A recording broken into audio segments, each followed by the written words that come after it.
Your mind isn't just watching the play, it's constantly peering behind the velvet curtain. While others are captivated by the performance, believing every line, you're scanning for the broken props, the prompter's nervous hand, the actor's hidden sweat. This isn't some mystical intuition.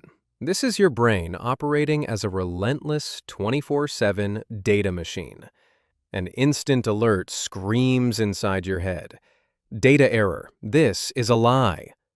But what if this piercing vision, this brutal clarity, is actually destroying you?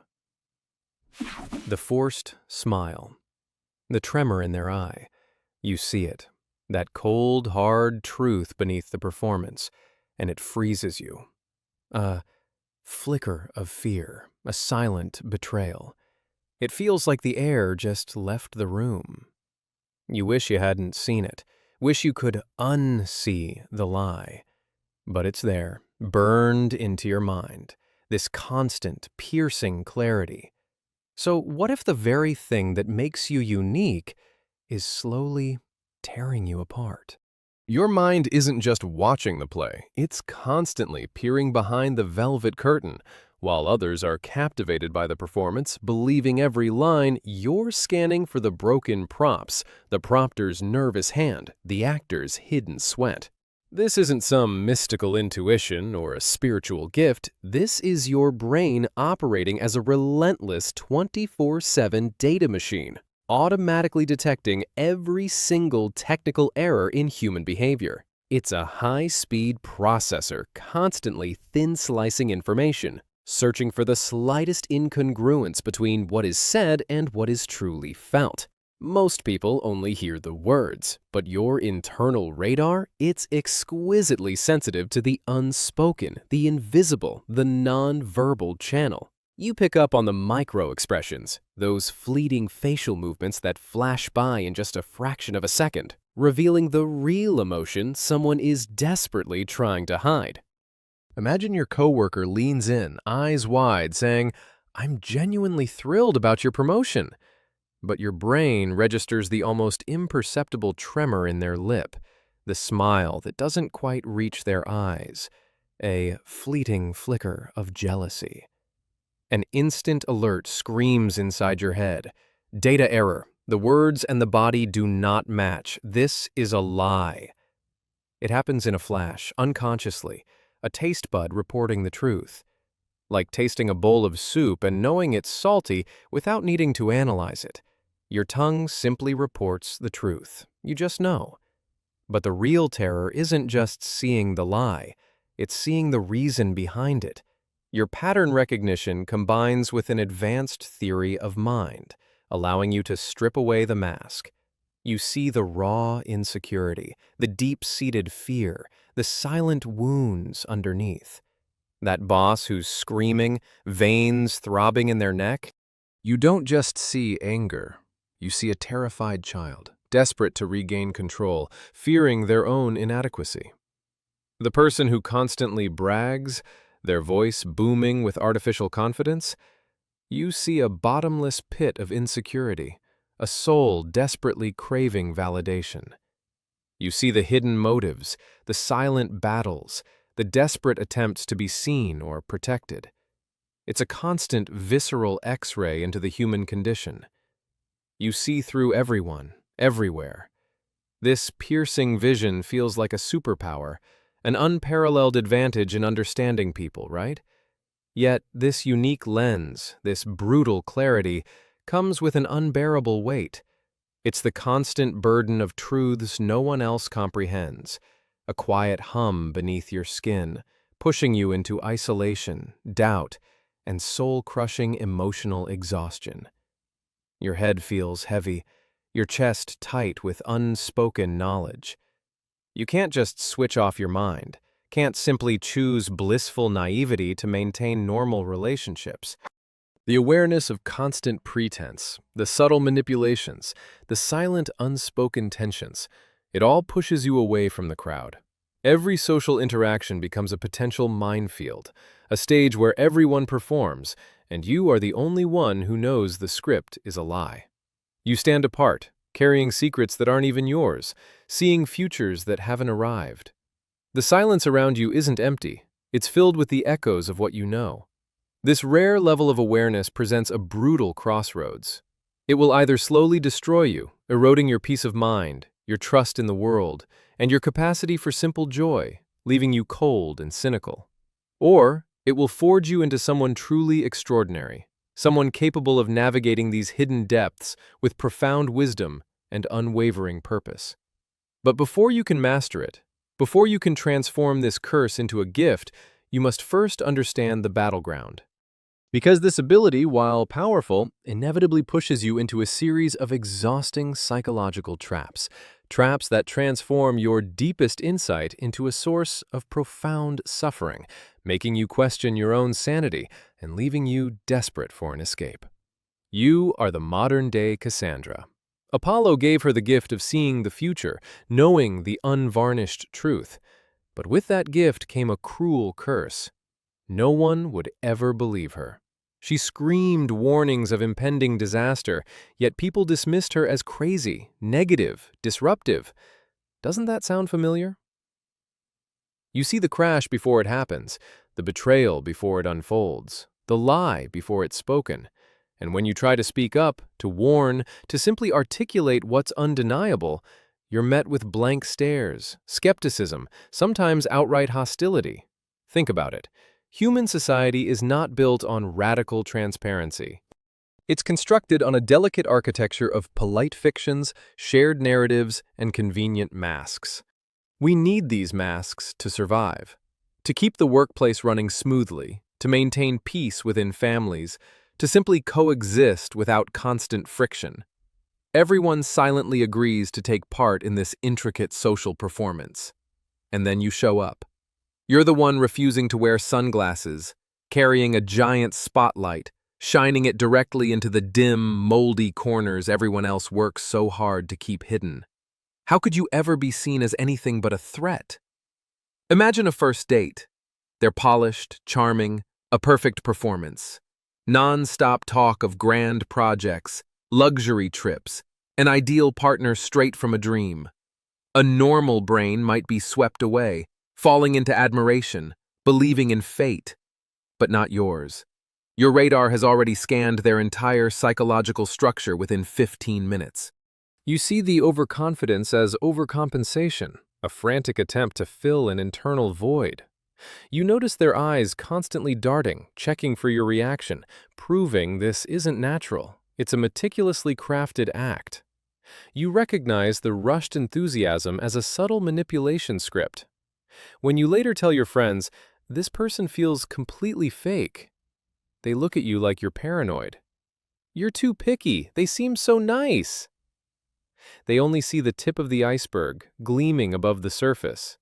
You, however, see the crushing weight of everything hidden underneath.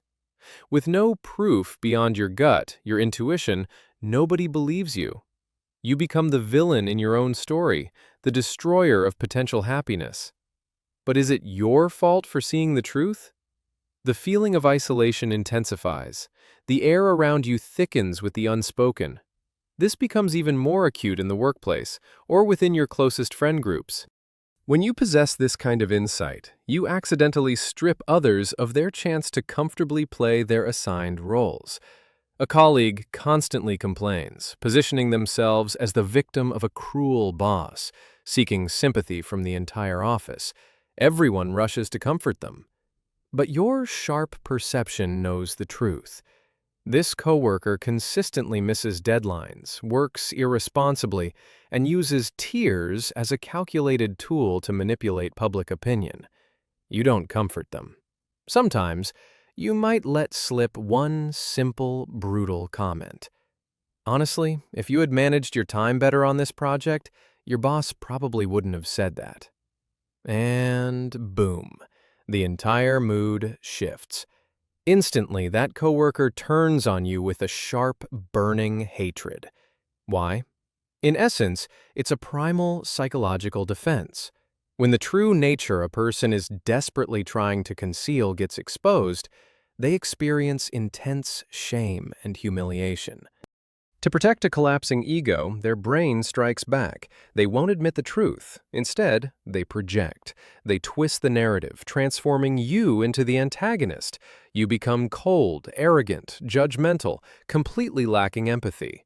Your honesty, your clarity, becomes a weapon in their eyes. The brutal truth is this: when you see through people, you don't earn respect, you create fear. You make others feel psychologically naked, vulnerable. And by fundamental survival instinct, human beings will always try to destroy the person who holds their secrets. The weight of this realization can feel like a stone in your stomach, a constant gnawing. Is this the price of true vision? Little by little, you learn a cruel, silent rule. Your clarity makes others deeply uncomfortable. So what do? You choose silence. You learn to smile and nod. You pretend not to know. You bite your tongue until it bleeds, metaphorically. But that forced silence doesn't erase the truth. It creates a vast, echoing emptiness inside your soul. An empty space where connection should be, filled instead with the deafening roar of unspoken truths. And that silence, that inner void, pushes you into an even scarier, more insidious trap, a constant internal battle you can never truly win, because it's a fight against your own mind. The forced silence you embraced in the last trap, the one where your clarity made others uncomfortable, it doesn't offer peace. Instead, it cultivates an even more insidious burden: the detective trap. When you can't trust what anyone says, your brain learns to trust only its own relentless analysis. Observation stops being a helpful tool. It morphs into a toxic, all-consuming risk control mechanism. Your world becomes a never-ending crime scene, and you, the sole detective, perpetually searching for clues. Every interaction, every fleeting glance, every casual remark becomes evidence. You lose your innocence in relationships, completely. A compliment from your partner is never just a compliment. Your mind instantly flags it as a potential setup for a future favor. A thoughtful gift from a loved one isn't seen as romance. Your brain immediately interrogates, what are they feeling guilty about? A text reply that comes 30 minutes late isn't because they're busy. It morphs into a definitive sign of distance, a loss of priority, the quiet beginning of the end. You're trapped in a loop of constant high alert, the cold screen of your phone glowing, magnifying every shadow. Is every single human connection just a puzzle you're forced to solve? A riddle laced with potential betrayal? What's the true purpose of this exhausting vigilance? To never, ever get hurt. You believe that if you can predict every betrayal, every disappointment, then when it finally happens, it won't sting as much. Your sensitivity, once a raw nerve, becomes a heavy psychological armor. But this armor is too heavy. It doesn't just block pain, it blocks all real emotions. Joy feels muted. Connection feels transactional. By constantly analyzing, guessing, and decoding, you fall prey to a dangerous thinking error: confirmation bias. When your gut screams that someone is hiding something, your brain filters all incoming information to prove that belief, ignoring anything that contradicts it. You see your partner's tired eyes after a long day and instantly interpret it as, she's getting bored of me. You stop trusting the present moment. Why? Because your mind is too busy living inside 10 worst-case scenarios of the future. You win every mental game. You expose every mask. You never get fooled. But the cost? You can never truly relax. Innocence, unconditional trust, the simple peace of resting your head on someone's shoulder without dissecting their every breath. These become unthinkable luxuries. You're like someone with extremely sensitive hearing, able to detect the tiniest cracks in a building before it collapses. It might help you survive, but it also takes away your ability to enjoy music, because every sound is analyzed as a potential threat. And the exhaustion doesn't just come from this relentless overthinking. It comes from another invisible, crushing weight. This leads us to the third trap, becoming an emotional dumping ground.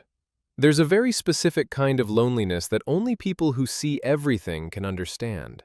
It's not the loneliness of being physically alone.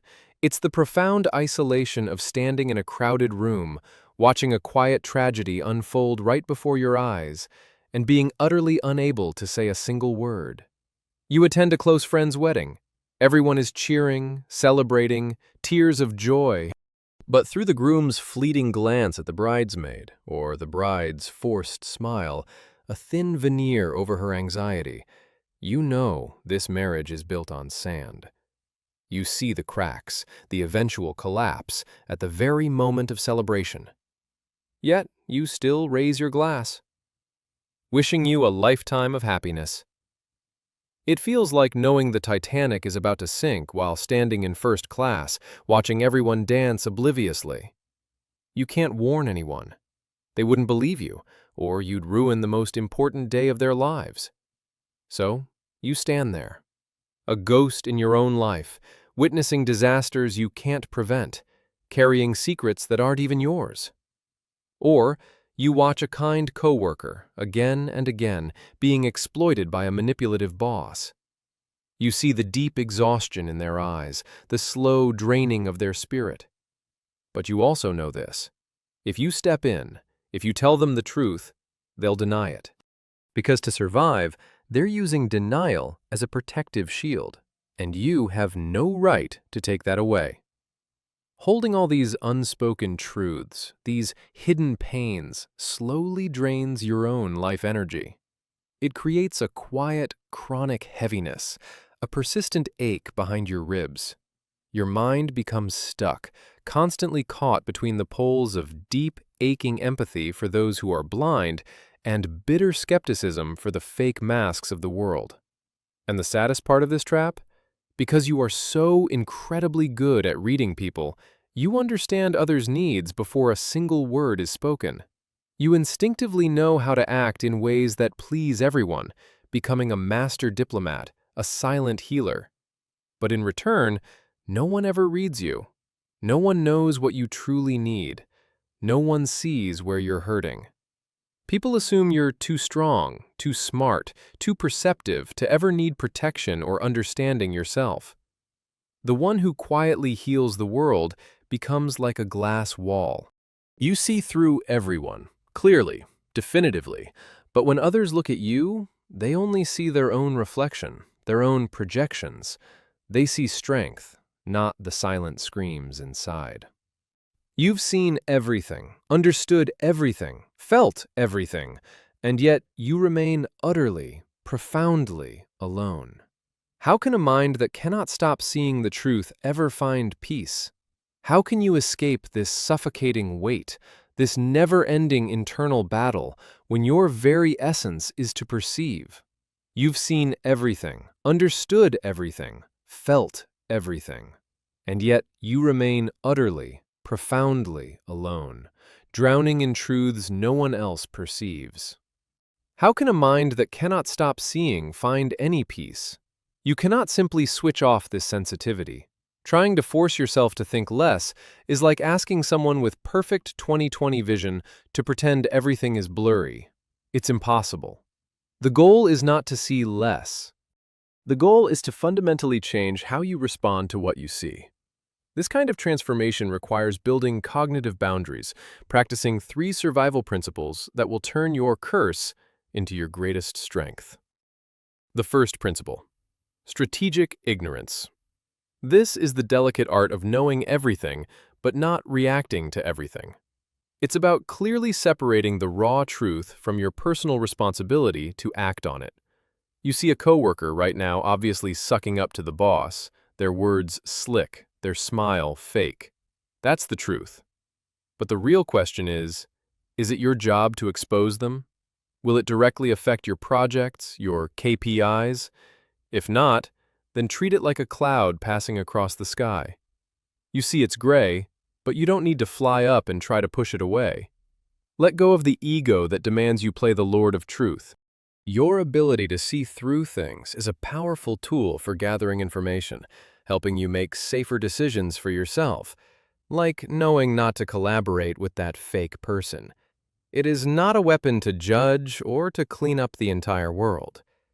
The second principle: accept social masks.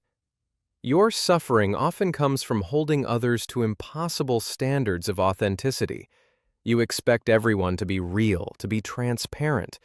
But look again, this time with more empathy, through a deeper psychological lens. Why do people wear masks?